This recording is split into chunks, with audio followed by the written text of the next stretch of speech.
Hey there everyone, welcome to my brand channel Easy IT Education. If you are new here, I am Zafar and I am so glad you stopped by. On this channel, we dive into computer technology, educational and motivational videos. If you are passionate about and want to learn new things or just need a bit of inspiration, you are in the right place. Make sure to hit that subscribe button so you don't miss out on any of the fun. I love engaging with you all, so feel free to drop a comment below to say hi or let me know what you would love to see in future videos. Thanks for checking out Easy IT Education. सभी को आदाब। मेरे brand channel easy IT education में आपका स्वागत है। यदि आप यहाँ नए हैं तो मैं जफ़र हूँ और मुझे खुशी है कि आप यहाँ आए। इस चैनल पर हम कंप्यूटर प्रौद्योगिकी, शैक्षिक और प्रेरक वीडियो के बारे में जानकारी देते हैं। यदि आप में जुनून है और आप नई चीज़ें सीखना चाहते हैं या बस थोड़ी सी प्रेरणा की ज़रूरत है तो आप सही जगह पर हैं। इसलिए सब्सक्राइब बटन को दबाना सुनिश्चित करें ताकि भविष्य के वीडियो में आप किसी भी जानकारी से न चूकें। इजी आईटी एजुकेशन की जांच करने के लिए धन्यवाद। Let's get started.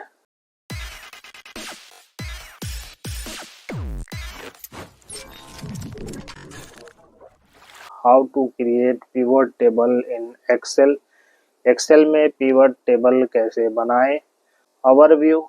एक्सेल में पिवट टेबल बनाना एक बहुत ही प्रभावी तरीका है डेटा का सारांश अर्थात समरी प्राप्त करने के लिए, जिससे आप अपनी जानकारी को आसानी से समझ सकते हैं। पिवट टेबल आपको विभिन्न मापदंडों यानी पैरामीटर्स के आधार पर डेटा को व्यवस्थित और विश्लेषण अर्थात एनालिसिस करने की सुविधा देता है। यहाँ बताया गया है कि एक्सेल में पिवट टेबल कैसे बनाएं। नंबर 1, डेटा को तैयार करें। सबसे पहले सुनिश्चित करें कि आपका डेटा साफ और संगठित है। आपके डेटा में प्रत्येक कॉलम का एक हेडर होना चाहिए और कोई भी खाली पंक्तियां नहीं होनी चाहिए। डेटा का उदाहरण date 1/1/2025, sales representative John Doe, product A, quantity 10, revenue 200, region north, date 2/1/2025, sales representative Jane Smith, product B, quantity 5, revenue 150, region south, 3/1/2025, sales representative John Doe, product A, quantity 8, revenue 160, region east, date 4/1/2025, sales representative Jane Smith, product A, quantity 7, revenue 140, region north. Number 2, pivot table insert करें। Number 1, Excel में अपने data को खोलें। Number 2, data को चुनें जैसे A1:F5। Number 3, फिर insert tab पर जाएं और पिवट टेबल विकल्प पर क्लिक करें। यह आपको एक नए पिवट टेबल संवाद बॉक्स में ले जाएगा। नंबर 3, पिवट टेबल के लिए डेटा रेंज और स्थान चुनें। टेबल अर्थात रेंज। आपके द्वारा चुने गए डेटा की रेंज यहाँ दिखाई देगी। Choose where you want the pivot table report to be placed. New worksheet. अगर आप पिवट टेबल को नए वर्कशीट पर बनाना चाहते हैं। Existing worksheet. अगर आप इसे उसी वर्कशीट में किसी जगह पर बनाना चाहते हैं। इसके बाद ओके पर क्लिक करें।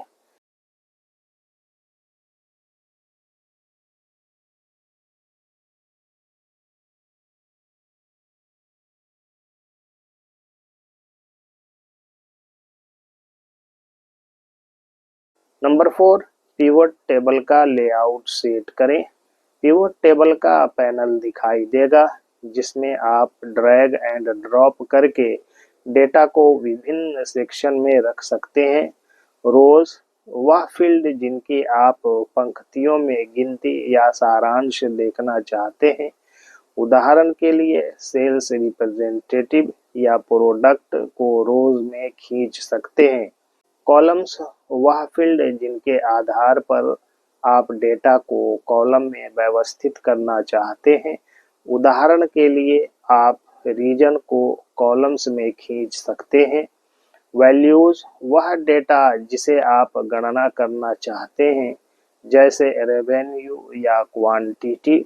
आमतौर पर ये कॉलम सम अर्थात योग, एवरेज अर्थात औसत या अन्य गणना में बदल सकते हैं। फिल्टर्स यह एक और विकल्प है जिसका उपयोग आप डेटा को फिल्टर करने के लिए कर सकते हैं, जैसे केवल एक विशिष्ट सेल्स रिप्रेजेंटेटिव या रीजन के डेटा को देखना। उदाहरण के लिए रोज प्रोडक्ट आपको यह देखने के लिए कि कौन सा उत्पाद कितना बेचा गया। कॉलम्स रीजन आपको यह देखने के लिए कि कौन सा क्षेत्र कितना बिक्री कर रहा है। वैल्यूज रेवेन्यू आपको यह देखने के लिए कि कुल राजस्व कितना है। वैल्यूज क्वांटिटी कितनी यूनिट बेची गई। नंबर 5, पिवट टेबल को कस्टमाइज करें। Summarize values by. जब आप किसी कॉलम को वैल्यूज सेक्शन में खींचते हैं तो आपको यह चुनने का विकल्प मिलता है कि डेटा को कैसे संक्षेपित किया जाए। उदाहरण के लिए आप सम, एवरेज, काउंट आदि का चयन कर सकते हैं। Filter the data. आप फिल्टर का उपयोग करके पिवोट टेबल में डेटा को विशिष्ट मानदंडों के आधार पर फिल्टर कर सकते हैं। उदाहरण के लिए आप केवल एक विशेष सेल्स रिप्रेजेंटेटिव या रीजन को देख सकते हैं। फॉर्मेटिंग। पिवट टेबल के डेटा को फॉर्मेट करने के लिए आप एक्सेल के फॉर्मेट सेल्स या डिज़ाइन विकल्प का उपयोग कर सकते हैं। आप संख्याओं को मुद्रा, प्रतिशत आदि के रूप में प्रदर्शित कर सकते हैं।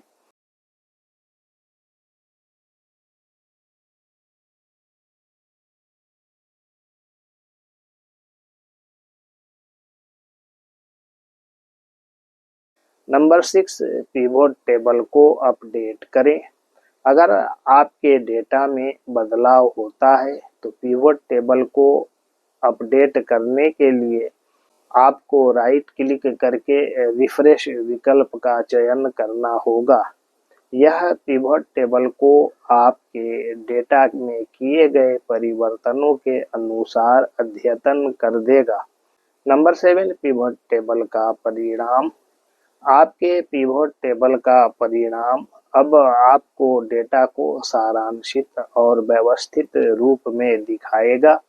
उदाहरण output product A north $340, south $0, east $160, total $500।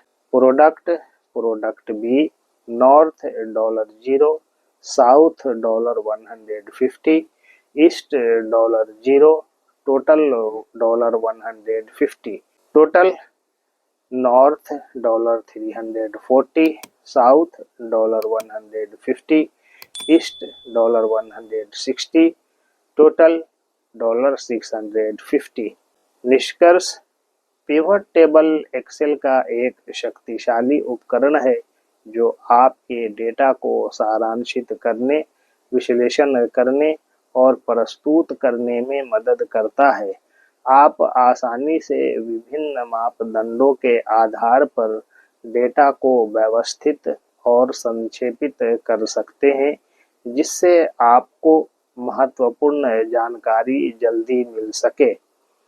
Thanking you all for listening me patiently. If you found this tutorial helpful, Don't forget to like, share, comment, and subscribe, and hit the bell icon for more tech tips and Excel tricks tutorials. मेरी बात धैर्यपूर्वक सुनने के लिए आप सभी को धन्यवाद। यदि आपको यह उपयोगी लगा तो अधिक तकनीकी ट्यूटोरियल के लिए लाइक करना, शेयर करना, कमेंट करना, सब्सक्राइब करना और घंटी आइकन दबाना ना भूलें।